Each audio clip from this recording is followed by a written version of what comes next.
మేము సైతం బుల్లితెరపై ఎంతటి సక్సెస్ సాధించిందో తెలిసిందే. ఈ సామాజిక కార్యక్రమంతో ఆపదలో ఉన్నవారిని ఆదుకునేందుకు మేమున్నామంటూ ముందుకొస్తున్నారు మన స్టార్లు. సామాన్యులు, కష్టాల్లో ఉన్నవారికి మేము సైతం ఊపిరిపోస్తుందనడంలో సందేహం లేదు. ఇలాంటి గొప్ప కార్యక్రమాన్ని హోస్ట్గా మంచు లక్ష్మీ ప్రసన్న ఎంత మంచి పేరు తెచ్చుకున్నారో తెలిసిందే. సామాన్యుల గోడు బయట ప్రపంచానికి ఆవిష్కరించడంలో హోస్ట్ రెస్పాన్సిబిలిటీ అనితర సాధ్యమైనది. ఆ బాధ్యతను విజయవంతంగా నిర్వర్తించడంలో లక్ష్మీ గొప్పతనాన్ని కీర్తించిన వారు లేరు. అయితే ఈ బృహత్తర కార్యక్రమం ఇన్స్పైర్ చేసిందో ఏమో, మంచు లక్ష్మీ ప్రసన్నాన్ని చూడాలని ఉంది, అదే నా చివరి కోరిక అంటూ మరణానికి చేరువలో ఉన్న క్యాన్సర్ పేషెంట్ మానస డాక్టర్ని అడిగారట.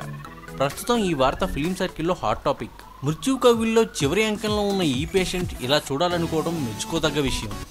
మానస కోరికను మన్నించి ఈరోజు ఉదయమే మంచులక్ష్మీ ప్రసన్న నటుడు రఘుబాబు స్పర్శ్ హీలింగ్ సెంటర్ స్వచ్ఛంద సంస్థలో ఉన్న తనని చూసేందుకు వెళ్లారు. చివరి కోరికగా మంచులక్ష్మీ ప్రసన్నను చూడాలని మానస అడిగారని డాక్టర్ నాకు ఫోన్ చేశారు. వెంటనే లక్ష్మీ ప్రసన్న గారికి ఈ విషయం తెలియజేశాను. తను వెంటనే ఆ పేషెంట్ చూడాలని అన్నారు.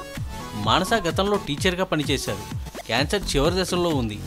మరో 3 నెలల్లో చనిపోతారని డాక్టర్లు చెప్పారట. స్పర్శలో చివరి రోజుల్ని గడుపుతున్నారు. ఆమెను ఇలా కలవటం భావానికి అందని ఉద్వేగం నింపింది.